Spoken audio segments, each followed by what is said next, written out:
अविनाश, तुम कब मेरी बात सुनोगे? आखिर मैं तुम्हारी पत्नी हूँ। काव्या ने गुस्से में अविनाश से कहा। अविनाश बिना कुछ बोले घर से बाहर निकल गया। अब ऐसा हर दिन होता है। काव्या अपनी सास सुलोचना जी की बहुत इज्जत करती थी, लेकिन सुलोचना जी हमेशा उसे नीचा दिखाने की कोशिश में लगी रहती थी। आज भी वही काव्या ने सुबह जल्दी उठकर नाश्ता बनाया। अविनाश को सूजी का हलवा बहुत पसंद था, इसलिए उसने नाश्ते के साथ हलवा भी बनाकर सभी को परोस दिया। उसके ससुर रमेश जी ने सुलोचना जी को टोकते हुए कहा, ये क्या फिजूल खर्ची है, सुबह सुबह देसी घी का हलवा। सुलोचना जी ने काव्या को डांटते हुए पूछा, क्यों बहू, ये देसी घी का क्या तेरे मायके से आया है? माँ जी, वो इन्हें हलवा बहुत पसंद है, इसलिए थोड़ा सा बनाया है। यह कहकर काव्या अविनाश की तरफ देख रही थी। शायद वो कुछ बोले। तभी सुलोचना जी ने कहा, मैं सब जानती हूँ, मेरे बेटे का बहाना करके खुद खाने का मन होगा। अविनाश चुपचाप नाश्ता करते रहे। काव्या की आंखों में आंसू छलक गए। इससे ज़्यादा बुरा तब लगा जब अविनाश बिना हलवा खाए ही ऑफिस के लिए चल दिए। काव्या घर का काम समेटने में लग गई। इधर सुलोचना जी बाहर ड्राइंग रूम में बैठकर बड़बड़ाती रही। काम करके काव्या अपने कमरे में जाकर रोने लगी। कितने नाजों से पाला था उसे उसके पापा ने। उसे आज भी याद है, एक बार उसने गाजर के हलवा बनाने के लिए कहा था, लेकिन माँ ने सूजी का हलवा बना दिया था। पापा को जब यह पता लगा तो वे तुरंत बाजार गए, वहाँ से ढेर सारा गाजर का हलवा लाए थे और उस दिन बिना कहे 2-3 दिन में गाजर का हलवा बनने लगा। आज उसे सूजी के हलवे के लिए कितनी बातें सुनाई जा रही थी। उसे गुस्सा सास ससुर पर नहीं, अविनाश पर था, जो कि कुछ नहीं बोल पाए। शाम को जब उसने अविनाश से शिकायत की तो वो बस इतना ही बोले, इस घर में केवल माँ की पसंद का खाना बनता है, आगे से मेरी पसंद का कुछ मत बनाना। काव्या ने अविनाश से बात करनी बंद कर दी। आखिर क्या कसूर था काव्या का? यही कि वह अविनाश से बहुत प्यार करती है।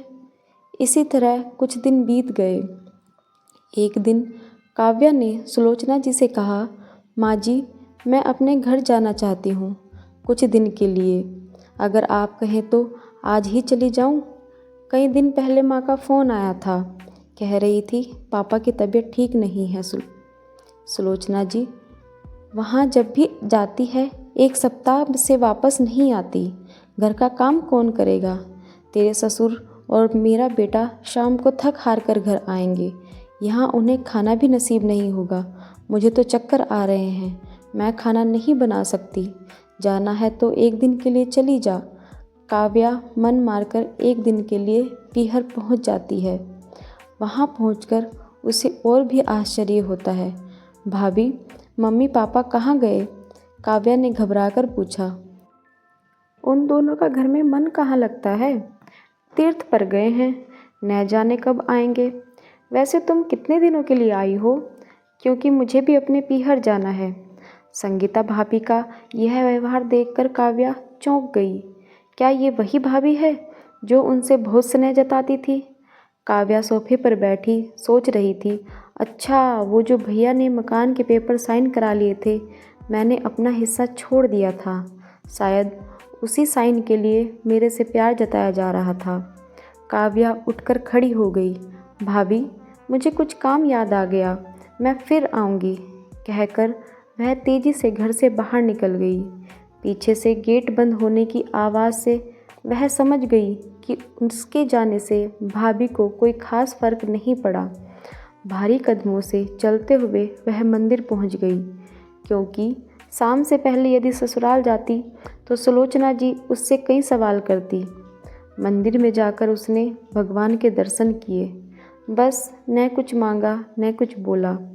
भगवान के चरणों में शीश नवाकर वह बाहर आकर बैठ गई। तभी सामने के पेड़ के नीचे उसे अपने माता पिता बैठे दिखाई दिए। काव्या भागकर उनके पास पहुंची। काव्या को देखकर उसकी माँ रोने लगी। बेटी, तू यहाँ कैसे? पापा ने पूछा। वो छोड़िए, ये बताइए आप यहाँ कैसे? आप तो तीर्थ यात्रा पर गए थे ना? काव्या के सब्र का बांध टूट गया। उसकी आंखों से आंसू बह रहे थे। बेटी, तेरी भाभी ने तुझसे झूठ बोला है। बिजनेस में पैसा लगाने के लिए तेरे भैया ने मकान अपने नाम करा लिया। मकान के कागज़ गिरवी रखकर साहूकार से कर्ज ले लिया। उसके बाद हम बोझ बन गए, हमें घर से निकाल दिया। पापा, अब क्या होगा? काव्या ने रोते हुए पूछा। बेटी, तू चिंता मत कर, हम कहीं वृद्धा आश्रम में चले जाएंगे। तू अपने ससुराल जा, वहाँ किसी को यह बात मत बताना। अपने माँ बाप को इस हाल में देखकर वह उन्हें अपने साथ ले जाना चाहती थी, लेकिन जहाँ उसकी कद्र नहीं है वहाँ माँ बाप की क्या इज्जत होगी। भारी मन से काव्या ससुराल की ओर चल दी। आज उसे अपने लड़की होने पर अफसोस हो रहा है। काश वो अपने माता पिता के लिए कुछ कर पाती। घर आकर उसने बहुत मुश्किल से घर का काम निपटाया। उसके बाद अपने कमरे में जाकर गुमसुम बैठ गई। उसकी आंखों से आंसू बह रहे थे।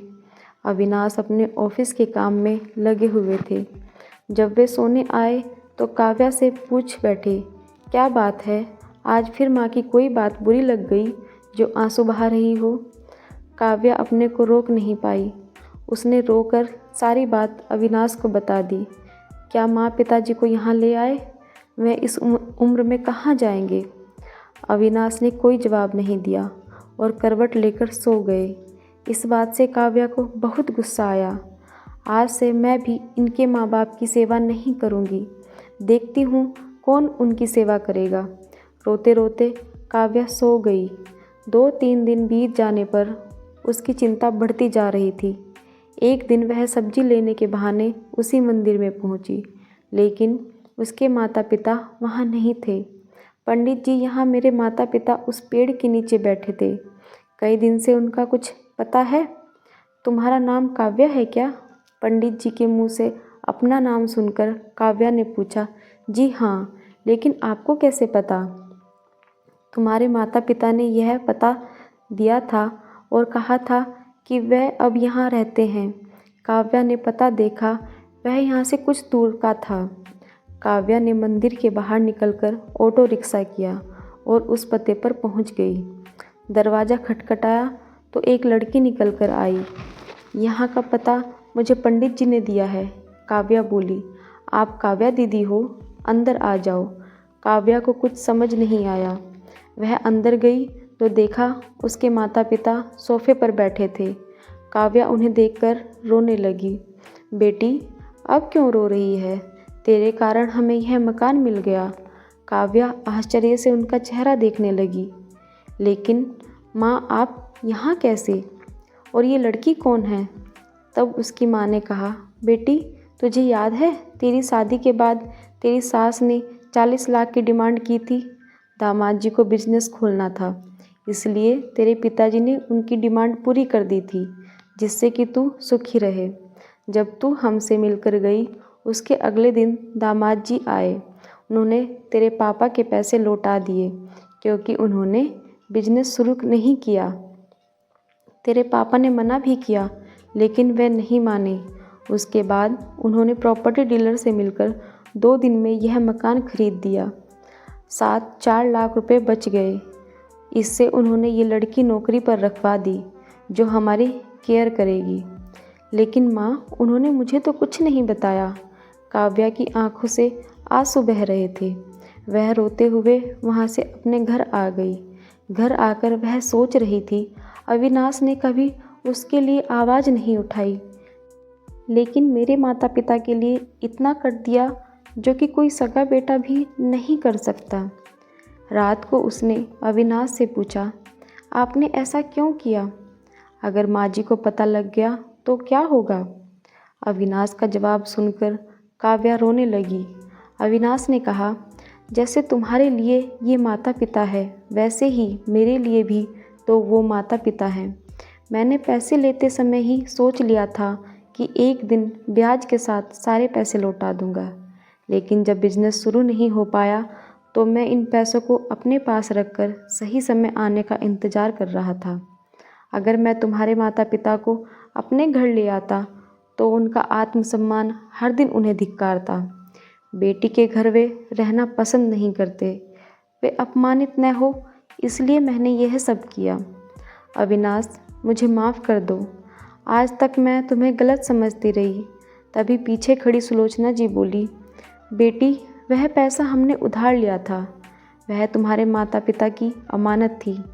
मैंने और अविनाश ने पहले ही फैसला किया था कि ब्याज के साथ तुम्हारे पैसे लौटा देंगे।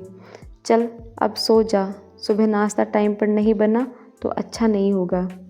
उनकी बात सुनकर काव्या, अविनाश और सुलोचना जी ज़ोर से हंसने लगे। दोस्तों, ये कहानी आपको अच्छी लगी हो तो वीडियो को लाइक और शेयर करें और हमारे चैनल को सब्सक्राइब करें। धन्यवाद।